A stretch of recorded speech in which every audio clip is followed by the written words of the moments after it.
네, 오늘의 말씀은 창세기 45장 1절에서 15절의 말씀입니다. 요셉이 시종하는 자들 앞에서 그 정을 억제하지 못하여 소리질러 모든 사람을 자기에게서 물러가라 하고 그 형제들에게 자기를 알리니 그때에 그와 함께한 다른 사람이 없었더라. 요셉이 큰 소리로 우니 애굽 사람에게 들림에 바로의 궁중에 들리더라. 요셉이 그 형들에게 이르되 나는 요셉이라. 내 아버지께서 아직 살아계시니이까. 형들이 그 앞에서 놀라서 대답하지 못하더라.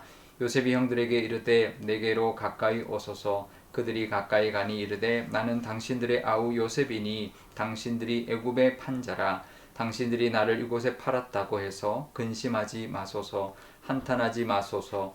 하나님이 생명을 구원하시려고 나를 당신들보다 먼저 보내셨나이다. 이 땅에 2년 동안 흉년이 들었으나 아직 5년은 밭가리도 못하고 추수도 못할지라. 하나님이 큰 구원으로 당신들의 생명을 보존하고 당신들의 후손을 세상에 두시려고 나를 당신들보다 먼저 보내셨나니 그런즉 나를 이리로 보내신 이는 당신들이 아니요 하나님이시라.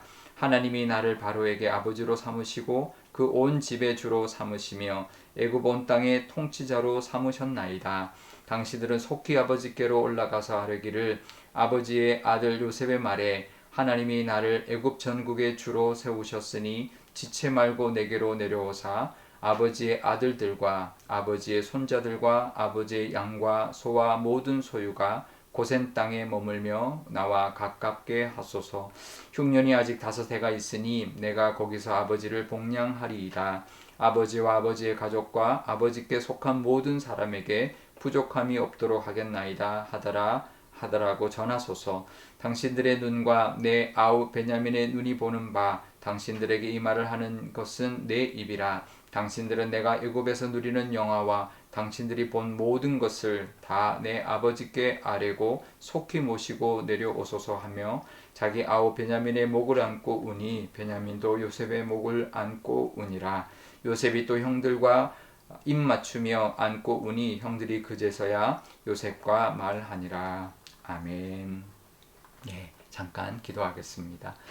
아버지 하나님, 오늘도 이 말씀 앞에 우리가 서 있습니다. 이 말씀으로 우리에게 주시는 하나님의 음성 듣게 하시고 그 음성을 따라 또 선한 양처럼 선한 목자를 따라가는 귀한 하루가 되게 하여 주옵소서. 감사드리며 예수님의 이름으로 기도드리옵나이다.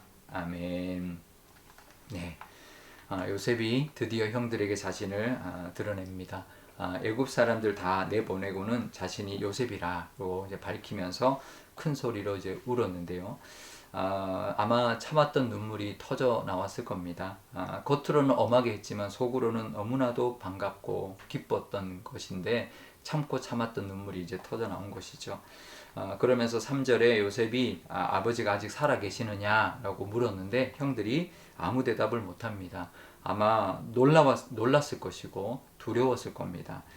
믿기지도 않았을 거고 또 요셉이라면 이거 어떡하나 큰일 났다 이제 그런 두려움이 있었을 겁니다. 하지만 요셉이 그때 그 유명한 말을 하죠. 5절에 이렇게 말합니다.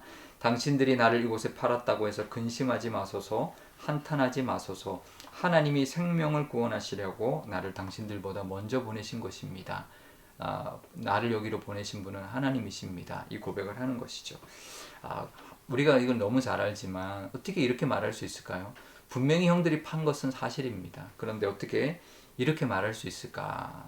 형들이 팔았다. 하지만 나는 이렇게 됐다. 이렇게 말해야 되지 않을까요? 그런데 그 말을 이해할 수 있는 부분이 6절에 나옵니다. 지금 2년 동안 흉년이 들었지만 5년 더 흉년이 들 거다. 5년 동안 밭가리도 못하고 추수를 아무것도 못할 거다. 그러면 다 굶어 죽게 될 것이다.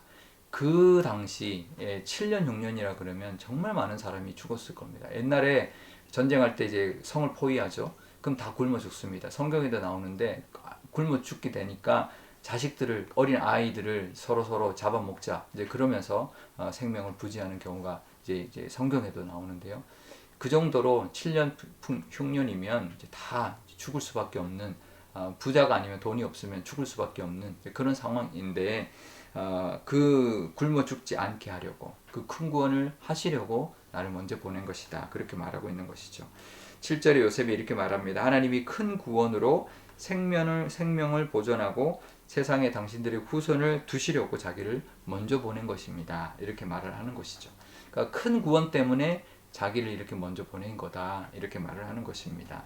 그러니 그 큰 구원에 비한다면 물론 자기가 노예로 팔려온 것 힘들고 어렵고 정말 뼈아픈 일이었지만 하지만 그 큰 구원에 비한다면 그리 크지 않다라는 거죠. 왜냐하면 자기는 그냥 노예로 왔지만 죽는 그 죽음 앞에서는 이 노예는 아무것도 아닐 수 있다. 그리고 나 혼자 죽는 게 아니라 많은 사람들이 죽는 것에 비한다면 그 큰 구원에 비한다면 이것은 별게 아니다. 이렇게 우리가 믿음으로 요셉이 고백하고 있는 것이죠. 우리가 그렇습니다. 우리도 큰 참사를 보게 되면 그런 많은 사람들이 죽었을 때 정말 별거 아닌 것들은 비교할 수 없는 거죠. 그 많은 죽음 앞에 작은 것은 우리가 얼마든지 감수할 수 있고 그것은 거기에 비교할 수 없는 것일 겁니다. 우리도 그렇습니다. 우리도 큰 구원을 받은 사람들입니다. 우리 이 땅에 살아가지만 우리는 영생을 얻은 사람들입니다. 그 큰 구원에 비한다면 이 땅에 살아가면서 자잘한 것들이 이제 우리가 이거는 큰 구원에 비하면 아무것도 아니다 여길 수 있는 그런 우리의 믿음이 있어야 할 것입니다. 그것을 성경에서는 예수님께서는 이렇게 비유하죠. 1만 달란트 빚진 사람이 상감받은 사람이다. 그렇게 말을 하는 거죠. 1만 달란트 이게 얼마나 큰 돈인가. 이게 은으로 1달란트가 6천 드라크만인데요. 하루 일당에 이제 6천 배니까 하루 일당을 10만 원으로 쳐도 6억 원인데 이제 금 달란트면 15배입니다. 그러면 90억 원이죠. 근데 1달란트가 아니라 만 달란트입니다. 그 만을 곱하면 90억 원이 아니라 90조 원이 되는 거죠. 그러면 90조 원을 어떻게 갚겠습니까? 1년에 1억씩 갚으면 90만 년 걸리고요. 1년에 10억씩 갚으면 9만 년이 걸리고요. 1년에 100억씩 갚으면 9천 년이 걸립니다. 어떻게 이게 말할 수 없는 말도 안 되는 돈인 거죠. 이건 갚을 수가 없는 거예요. 자식이 갚아도 못 갚는 돈인 것입니다. 그런 그 은혜를 우리는 그런 큰 은혜를 받았고 큰 구원을 받았다라는 것이죠. 물론 요셉이 고생을 했습니다. 노예도 됐고 누명도 썼고 죄수도 되었지만 그 모든 가족의 생명과 비교해 본다면 그것은 아무것도 아닙니다. 하나님이 그것 때문에 나를 그 고생시킨 겁니다. 라고 고백할 수 있는 것이죠. 우리도 우리의 생명을 건짐받고 영원한 생명을 우리가 얻은 영생을 얻었으니 우리 이 땅 살아갈 때 요셉의 고백을 가지고 살아가시면 좋겠습니다. 그래서 겨우 1만 달란트 탕감 받았는데 100데나리온 고작 1000만 원 빚진 사람 멱살 잡고 내놔라 하지 않는 그런 우리의 모습이 되어야 할 것입니다. 큰 구원을 우리도 누리고 있으니 그 구원을 받은 사람답게 요셉처럼 믿음의 고백을 가지고 살아가시기를 바랍니다. 그렇다면 우리에게도 과거에 매여 있지 않고 또 앞으로 우리에게 주어진 일, 우리에게 하나님이 원하시는 일을 감당하며 살아가게 될 것입니다. 그리고 나를 사용해 주시는 그 은혜도 감사하게 될 것이고 분명히 과거의 그 모든 고통은 하나님께서 또 보상해 주실 것을 믿는 믿음으로 살아가게 될 것입니다. 분명히 큰 구원이 있었으니 그 큰 구원에 감사할 뿐만 아니라 또 그 큰 구원을 위해서 감당했던 우리의 모든 것들은 하나님이 갚아주신다라는 그 믿음으로 오늘도 살아가시는 저와 여러분 되시기를 바랍니다. 우리 오늘 기도할 때 이렇게 기도하면 좋겠습니다. 우리에게도 큰 구원을 베풀어 주셨으니 작은 것에 연연하지 않고 또 우리에게 주신 그 은혜에 감사하며 주변에 있는 사람들에게 나누고 또 그것을 또 고백하며 믿음의 고백으로 살아가는 우리의 믿음이 되게 달라 기도하면 좋겠고요. 또 우리의 고생은 분명히 하나님이 갚아주실 것이니 그 하나님의 갚으심을 또 바라보는 우리의 믿음이 되게 달라고 기도하면 좋겠습니다. 또 오늘 수요일입니다. 선교사님들 위하여 기도하면 좋겠는데요. 우리 선교사님들이 그 땅 믿지 않는 그 영혼들의 땅에 가서 큰 구원의 그 소식을 복음을 전하고 또 고생하는 우리의 선교사님들에게도 분명히 보상해 주시고 갚아 주시는 은혜를 부어 달라고 기도하면 좋겠습니다. 제가 기도하겠습니다. 아버지 하나님 감사합니다. 오늘도 하나님의 은혜로 또 이렇게 하루를 시작합니다. 요셉이 자기를 밝히고 형들에게 자기를 팔았다고 염려하지 말라. 하나님이 큰 구원을 위하여 나를 먼저 보내셨다 고백하고 있습니다. 아무리 믿음이 있다 할지라도 참 힘든 고백입니다. 하지만 그 고백은 그 큰 구원이 얼마나 큰 은혜인지를 깨달을 때 가능한 고백인 줄 믿습니다.